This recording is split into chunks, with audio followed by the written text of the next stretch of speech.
स्पृहा जोशी आणि उमेश कामत यांच्या दमदार परफॉर्मन्सने डिसेंबर महिन्यात रंगभूमीवर दाखल झालेलं नाटक म्हणजेच डोंट वरी बी हॅपी। एका जोडप्याच्या आयुष्यात स्ट्रेस या फॅक्टरमुळे उद्भवत जाणाऱ्या समस्या आणि त्यामुळे वैवाहिक तसंच कामावर होणारा त्याचा परिणाम या टॉपिकवर आधारित असलेल्या या नाटकाच्या अनेक छटा नाटकाच्या प्रत्येक टप्प्यावरती पाहायला मिळतात। या नाटकाच्या कलाकार टीमनी राजश्री मराठी सोबत खास बातचीत करताना आपल्या भूमिका आणि विषयाबद्दल काय सांगितलंय ते आपण आता पाहणार आहोत आजच्या नाट्यरंजनच्या एपिसोडमध्ये।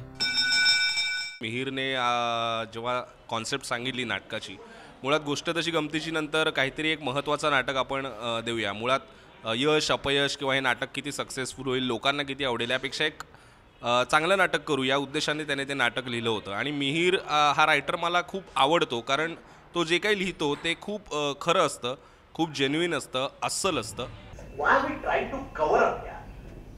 आपण बोलूया कथापेक्षा ते जास्त महत्त्वाचं हो, महत्त्वाचंच आहे। म्हणूनच ना मला चांगल्या मूडमध्ये तुझ्याशी बोलायचं। तू जसं आता बोलतोय ना, माहिती आहे का, माहिती आहे, तू तुझ्या त्या सिरियलची क्रिएटिव्ह डिरेक्टर आहेस, तुझ्या सिरियलचा टीआरपी उतरला असणार, तुम्हाला नवीन स्टोरीज क्रॅक करायच्या असणार, right? Yes, right. See I knew it. अरे पण त्याच्यापेक्षा महत्त्वाचं काय महत्त्वाचं असणार आहे प्रणोती? स्पृहाचं काम सुद्धा मी माझ्या TY पासून बघतोय आणि मला या दोन ॲक्टर्सची क्वालिटी ही वाटते की ते इतके सहज आहेत, इतके नॅचरल आहेत। आणि मिहिरचं नाटक डिरेक्ट करताना मी नेहमी एकच गोष्ट पाळत आलो आहे, ती म्हणजे हे नाटक कुठेही खोटं वाटता कामा नये। ते जितकं खरं वाटेल तेवढंच आपल्याला दिग्दर्शन करायचं। ह्याच्यात फार खोलात घुसण्यापेक्षा त्यातला जो कंटेंट आहे तो अंडरलाईन करून खरेपणा त्यातला प्रोजेक्ट झाला पाहिजे। सो असेच ॲक्टर्स मी शोधत होतो आणि मला असं वाटतं उमेश आणि स्पृहा हे इतके नॅचरल आणि खरे ॲक्टर आहेत। म्हणजे आपण जे म्हणतो एफर्टलेस ॲक्टिंग जी म्हणतो की कुठेही अभिनय करतायत असं न वाटतं, आणि तो खरेपणा या नाटकाला आवश्यक होता। राहून गेलेला मोमेंट्स पुन्हा क्रिएट करायचे। प्रेमात आलाय तू आणि प्रॉन एकदम। माझं स्टेटस वाचलास तर लाईक पण केलंस। Akshay Pradhan feeling loved with Pranoti Pradhan. I miss you babes. I will see you after 6 days. Your sprouts are cooked and your hubby is waiting to serve you. 61 likes and 17 comments. Because of the stress, we are certain we are losing a balance of life, of nature, of science, everything. And because of that, we are out of our own control. Okay? And we don't realize that.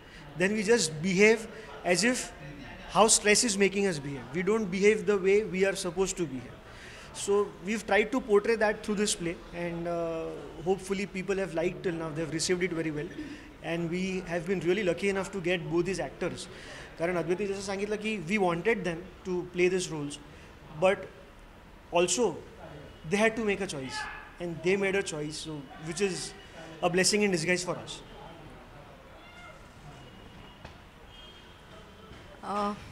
They had to make a choice, आणि याच्यात choice न करण्यासारखं काही नव्हतंच, कारण एवढी strong characters आणि एवढ्या सशक्त व्यक्तिरेखा प्रत्येक वेळेला तुमच्या वाट्याला येतातच असं नाही। आणि या नाटकाच्या निमित्ताने आम्हाला त्या मिळाल्या, कारण हे इतकं, जसं अद्वैत आणि मिहिर दोघंही म्हटले की इतकं आजच्या काळातलं नाटक आहे।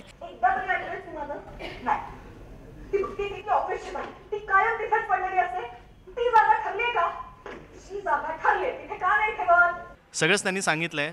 महत्त्वाचं मला एवढंच सांगावंसं वाटतं की या नाटकाचं USP म्हणजे हे नाटक आत्ताचं आहे।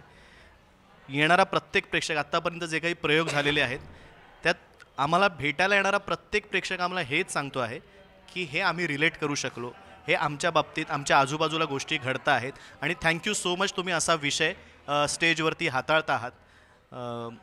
जेव्हा पहिल्यांदा नाटक वाचलं तेव्हा मी स्वतः त्याला रिलेट करू शकलो। तुझ्या कामाचा तुझं किती स्पेस आहे ते बघतोय। काय असतं ते तुमचं TRP रेटिंग्स, मग लेखकांनी स्क्रिप्ट वेळेवरती दिली नाही, मग काय कॉस्ट्युमचे प्रॉब्लेम, ज्वेलरीचे प्रॉब्लेम्स, मग मध्ये हिरोईनचे टँट्रम्स, ते तुला फोन करणार, म्हणणार मी हे कपडे घालणार नाही, की लगेच तुझी धावपळ, काय काय फालतू गोष्टींसाठी तुला धावपळ करावी लागते। तर हा होता आजचा नाट्यरंजनचा episode don't worry be happy या नाटकाच्या कलाकार टीम सोबत। या नाटकाबद्दल आपले जर काही व्ह्यूज असतील तर ते पोस्ट करा या व्हिडिओच्या खाली असलेल्या कमेंट सेक्शन मध्ये। तसंच मराठी नाट्य वर्तुळात घडणारे हॅपनिंग्स आणि अपडेट्स आम्ही आपल्याला देतच राहू, त्यासाठी पाहत राहा राजश्री मराठी। नमस्कार, मी Spruha Joshi. Please subscribe to Rajshri Marathi.